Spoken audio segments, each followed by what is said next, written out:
Hey, what's up, guys? Mike Fix It back here again. Hey, I realized whenever I covered the cargo trailer conversion, I didn't cover a few safety things. So even though I mentioned that I only have a 20 amp electrical service coming into my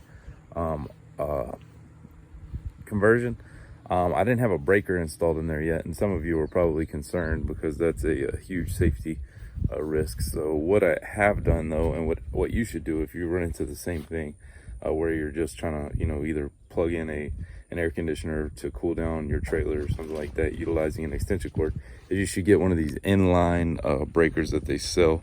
This is mainly for construction purposes, but it serves the same purpose. It's basically a breaker that you just install in line.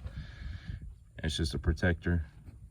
So if you start drawing too much amperage, it'll cut it. It'll turn it off, and it's basically like a GFCI safety there. So make sure you have that. Also, I have a carbon monoxide smoke detector installed in the trailer, and there is a vent that that allows the air to flow in there, fresh air to come in and out, and the AC also puts in fresh air. So anyway, that's what I got. So make sure you have those safety things installed whenever you try to do something like this. Okay. All right, thanks. Bye.